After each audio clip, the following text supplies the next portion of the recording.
ॐ भूर्भुवः स्वः तत्सवितुर्वरेण्यं भर्गो देवस्य धीमहि धियो यो नः प्रचोदयात् ॐ शान्ति शान्ति शान्तिः Namaste, my dear friends. Today I am giving you a very important video on sadhana and grace. Sadhana is a very nice word.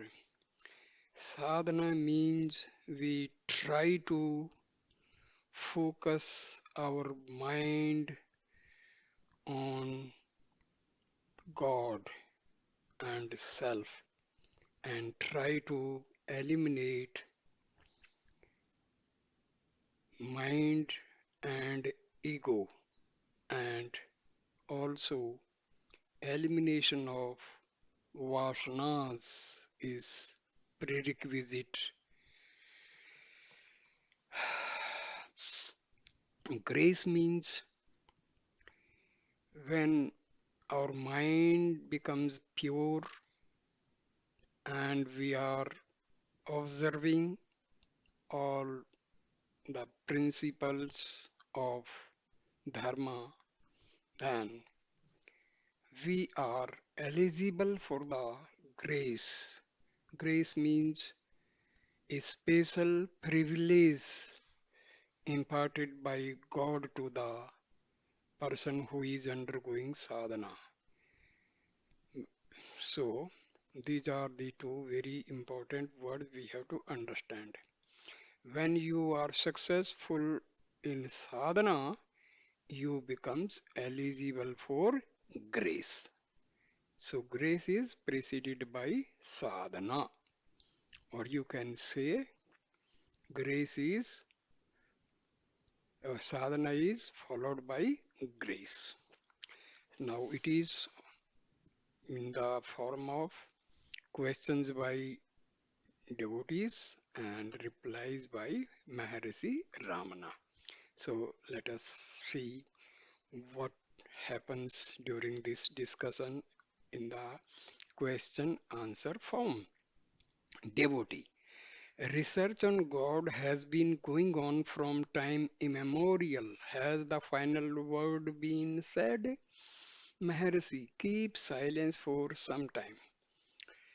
Devotee, puzzled, should I consider Sri Bhagwan's silence as the reply to my question? Maharshi, yes. Mona is Iswara Savrupa. Hence the text, Mon Vyakhya Prakatiti Parbrahm Tattvam. Devotee, Buddha is said to have ignored such inquiries about God. Maharshi, and for this he was called Sunyavadin, nihilist. In fact, Buddha concerned himself more with directing the seeker to realize bliss here and now than with academic discussion about God, etc. Devotee, God is described as manifest and unmanifest. As the former, he is said to include the world as a part of his being. If that is so, we, as part of that world, should have easily known him in the manifested form. Maharshi, know yourself before you seek to decide about the nature of God and the world. The truth of Supreme Brahma proclaimed through silent eloquence. Devotee, does knowing myself imply knowing God? Yes, God is within. Mercy says, yes, God is within you. Devotee, then what stands in the way of my knowing myself or God? Mercy, your wandering mind and perverted ways. Devotee, I am a weak creature, but why does not superior power of the Lord within remove the obstacles? Mercy, yes, He will if you have the aspiration. Devotee, why should He not create the aspiration in me? Maharshi, then surrender yourself. Devotee, if I surrender myself, is no prayer to God necessary? Maharshi, surrender itself is a mighty prayer. Devotee, but is it not necessary to understand his nature before one surrenders oneself? Maharshi, if you believe that God will do for you all the things you want him to do, then surrender yourself to him. Otherwise, let God alone and know yourself. Devotee, has God or the Guru any solicitude for me? Maharshi, if you seek either, they are not really two but one and identical. Rest assured that they are seeking you with a solicitude greater than you can ever imagine. Devotee, Jesus gave the parable of the lost coin, wherein the woman searches for it till it is found. Mercy, yes, that aptly represents the truth that God or the Guru is always in search of the earnest seeker. Were the coin a dead piece, the woman would not have made that long search. Do you see what it means? The seeker must qualify himself through devotion, etc. Devotee, but one may not be quite sure of God's grace. Maharshi, if the unripe mind does not feel His grace, it does not mean that God's grace is absent, for it would imply that God is at times not gracious, that is, ceases to be God. Devotee, is that the same as the saying of Christ, according to thy faith be it done unto thee? Maharshi says, quite so. Devotee, the Upanishads say, I am told that he alone knows the Atma whom the Atma chooses. Why should the Atma choose at all? If it chooses, why some particular person? Maharshi, when the sun rises, some birds alone blossom, not all. Do you blame the sun for that? Nor can the bud blossom of itself. It requires the sunlight to do it. Devotee, may we not say that the help of the Atma is needed because it is the Atma that drew over itself the veil of Maya, Maharshi. You may say so. Devotee, if the Atma has drawn the veil over itself, should it not itself remove the veil? Maharshi, it will do so. See for whom is the veil. Devotee, why should I let the Atma itself remove the veil? Maharshi, if the Atma talks about the veil, then the Atma itself will remove it. Devotee, is God personal? Maharshi, yes, He is always the first person, the I, ever standing before you. Because you give precedence to worldly things, God appears to have receded to the background. If you give up all else and seek Him alone, he alone will remain as the I, the Self. Devotee, the final state of realization according to Advaita is said to be the absolute union with the divine, and according to Visishta Advaita, a qualified union, while Dvaita maintains that there is no union at all. Which of these should be considered the correct view? Maharishi, why speculate as to what will happen sometime in the future? All are agreed that the I existed. To whichever school of thought he may belong, let the earnest seeker first find out what the I is. Then it will be time enough to know what the final state will be, whether the I will get merged in the Supreme Being or stand apart from Him. Let us not forestall the conclusion but keep an open mind. Devotee, but will not some understanding of the final state be a helpful guide even to the aspirant? Maharshi replies, no purpose is served in trying to decide now what the final state of realization will be. It has no intrinsic value. Devotee, why so? Maharshi, because you proceed on a wrong principle. Your ascertainment has to depend on the intellect which shines only by the light it derives from the self. Is it not presumptuous on the part of the intellect to sit in judgment over that of which is but a limited manifestation, and from which it derives its little light? How can the intellect, which can never reach the self by competent to ascertain and much less decide the nature of the final state of realization?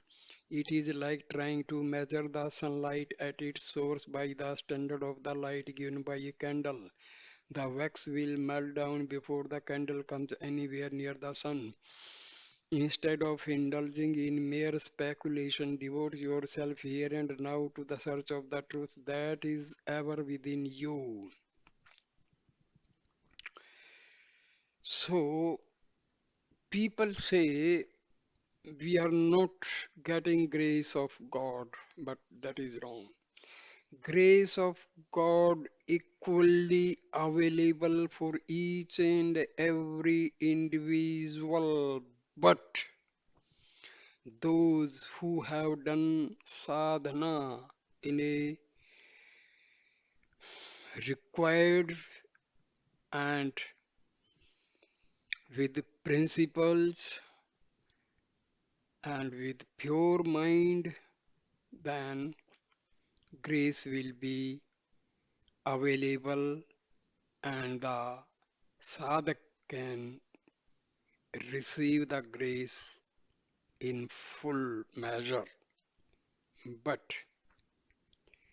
instead of trying to purify the mind, eliminating the ego, eliminating the vasanas, if someone is blaming God for grace not available, it is his fault, not God's fault. So, first we must make ourselves ready and eligible for receiving the grace of God, and this can be done by purifying our mind and removing the obstacles of all modifications of mind like ego, and most important thing is that vasanas must be removed completely. Till vasanas remain in our chitta, then number of negative thoughts will carry on arising from the atma, and our mind will never be pure, and hence we can never be eligible for receiving the grace. So we have to undergo the sadhana of purification of mind, elimination of mind and ego and vasanas. So this is the purpose of undergoing sadhana, observing certain principles, uh, purify the mind, eliminate ego and vasanas. So this is sadhana. Then automatically you will become eligible for receiving the grace of God. God's grace is available in plenty for each and everybody. It is up to you.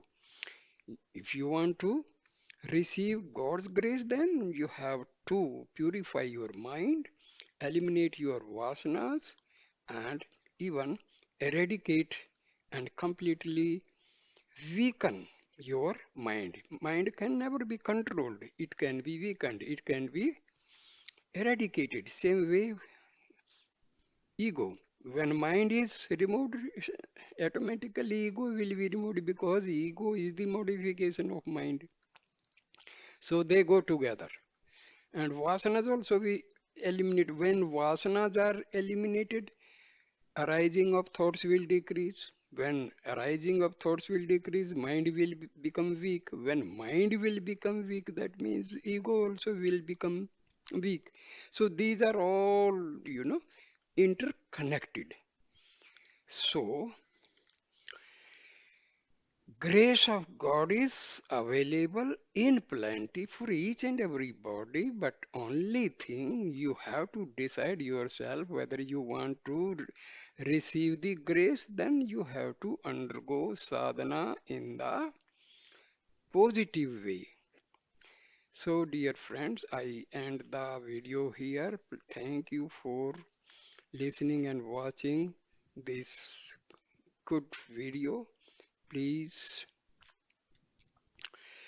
like, comment, and share the video and subscribe my channel. Thank you. Namaste, my dear